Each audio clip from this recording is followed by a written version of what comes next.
Australia has added itself to the list of countries that will recognise the state of Palestine. Prime Minister Anthony Albanese made that declaration just as Israel is preparing to expand its offensive in Gaza.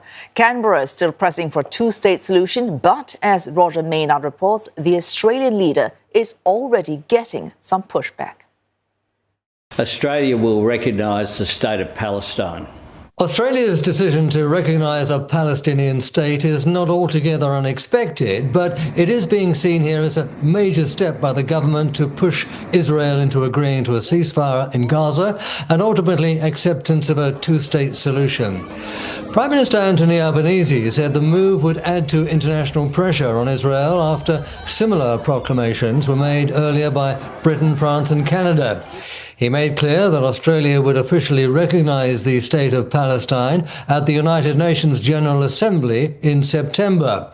But Mr Albanese also emphasised that recognition would be predicated on a commitment from the Palestine Authority that Hamas, the militant Islamic group that has hitherto played such a significant role in Gaza, would have no involvement in any future state. The Prime Minister told a press conference that a two-state solution was humanity's best hope to break the cycle of violence in the Middle East and to bring an end to the conflict, suffering and starvation in Gaza.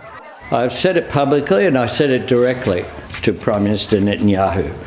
The situation in Gaza has gone beyond the world's worst fears. Far too many innocent lives have been lost. The Israeli government continues to defy international law and deny sufficient aid, food and water to desperate people, including children. This vital aid must be allowed to get to the people who need it most. Australia's Labor government has been under mounting pressure in recent weeks to recognise the state of Palestine. Images of starving children and a rapidly increasing death toll have only added to calls for Labor to make a clear stand on its position.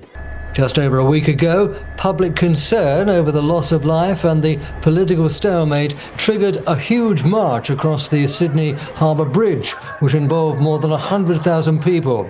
That may well prove to have been the turning point in Australian government policy.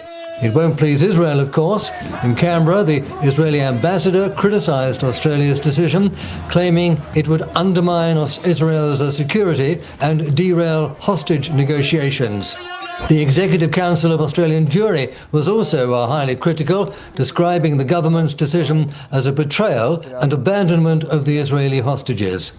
This will be viewed in our community as a punitive measure against Israel, a reward for Palestinian violence and intransigence, and a gesture that shows a fundamental failing to understand why this conflict has endured for so long and what is needed to end it. There is nothing there to recognise. What we do recognise is Australia's inaction. What we do recognise is Israel's complicity in genocide. What we do recognise is that the world has absconded from its responsibility to say never again for anyone to stop a genocide, a live-stream genocide. The Australian government's stance has not been welcomed by the opposition here either. Liberal leader Suzanne Lee revealed her party had serious concerns about the decision to recognise Palestinian statehood. In a strongly worded statement, she said that the reality was that the Prime Minister had committed Australia to recognising Palestine while hostages remained in tunnels under Gaza and with Hamas still in control of the population. What's more, she pointed out, the decision to put the government at odds with Australia's most important ally, the United States. This is an important consideration, given Australia's perceived reliance on the United States from a strategic viewpoint, and the fact that the Prime Minister and President Trump have never actually met in person. The question is, will the Palestinian decision damage relations between Canberra and Washington at a time when the world is becoming increasingly divided on many fronts? Roger Maynard, CNA, Sydney.